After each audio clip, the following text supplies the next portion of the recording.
नमस्कार दोस्तों, देश को दूसरे सीडीएस मिल गए हैं और वो हैं अनिल कुमार चौहान जी। और अनिल कुमार चौहान जी की नियुक्ति पर उनके सामने क्या क्या चैलेंजेस हैं, देश में किस तरीके की अभी सेना की जरूरतें हैं, उन पर बातचीत करने के लिए हमारे साथ जुड़े हैं कर्नल योगेंद्र सिंह जी।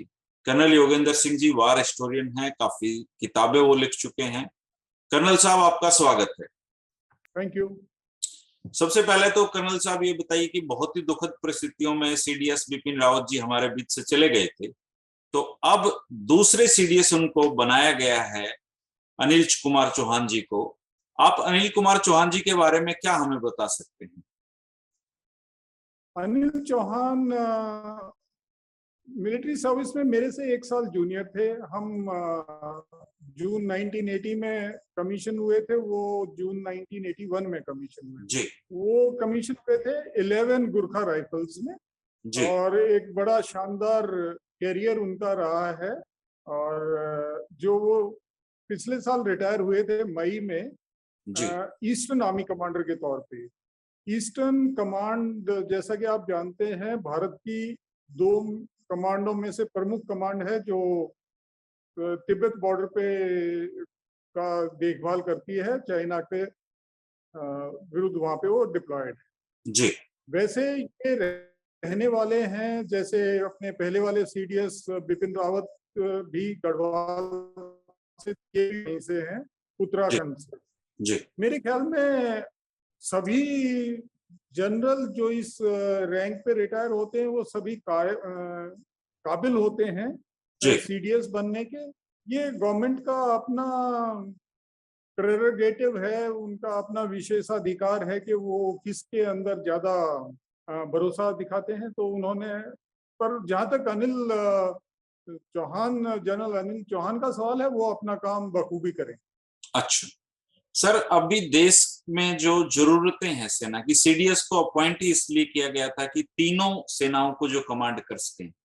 तो आप क्या मानते हैं कि सबसे सांझी जरूरतें क्या हैं? अगर आप सेना, लंबे समय से आपने सेना में बहुत ऊंचे पदों पे कार्य किया है, अभी आर्मी की अगर बात की जाए तो आर्मी की जरूरतें क्या क्या है? देखिए, सीडीएस का जहां तक सवाल है, सीडीएस को बनाने का एक ही उद्देश्य था कि तीनों जो सर्विसेज हैं उनके अंदर ज्वाइंटनेस लाई।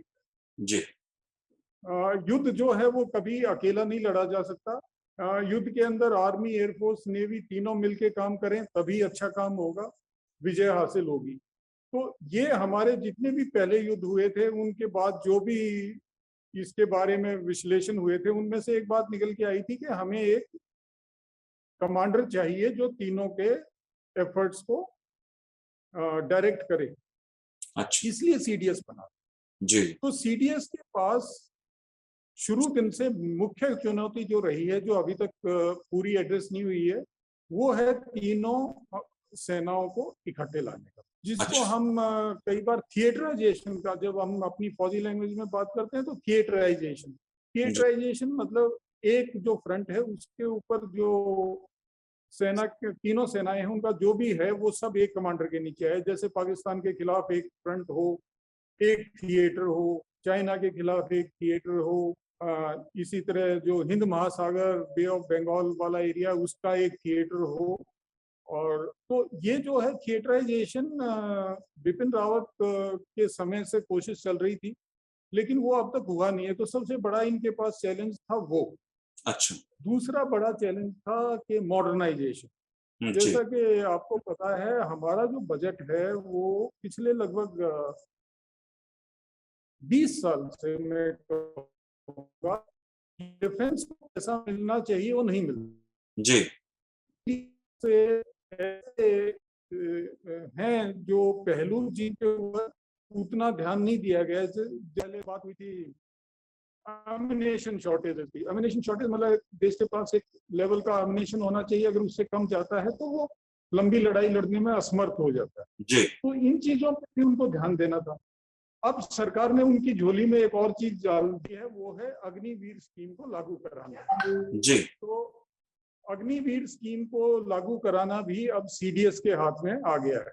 जी 3 मुख्य कार्य इनके होंगे: थिएटराइजेशन, मॉडर्नाइजेशन और अग्निवीर स्कीम को लागू।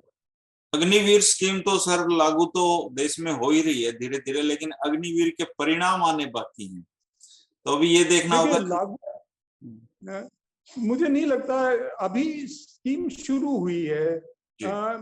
इस स्कीम का असली विश्लेषण होगा आज से 6 साल के बाद। जी जी।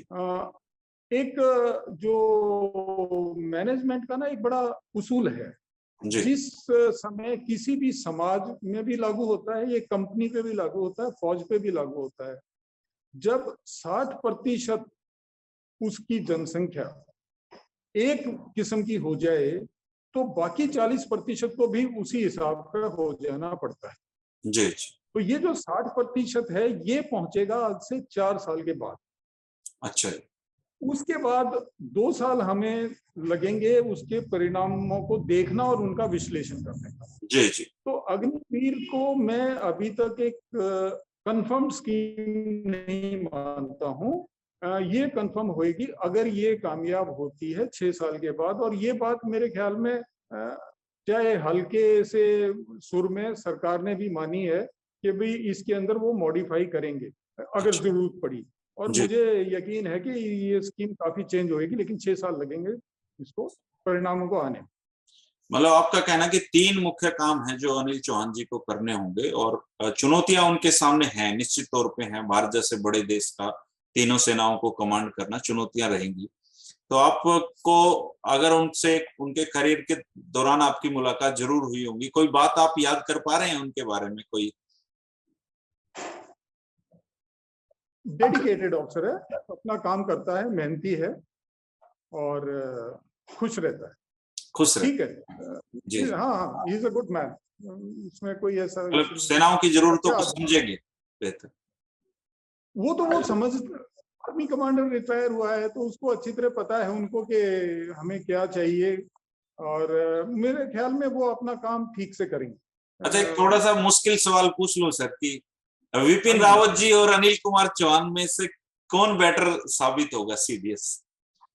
देखो, अब विपिन रावत जी जा चुके हैं, उनके जाने के बाद थोड़ा सा उसको रहने देते हैं। इतिहास बहुत ही निर्मम होता है सर, इतिहास हमेशा मूल्यांकन करता है। मैं सिर्फ ये कहूंगा कि हमें अनिल चौहान से एक अच्छे सीडीएस की उम्मीद करनी चाहिए और वो उस उम्मीद पे खरे उतरे।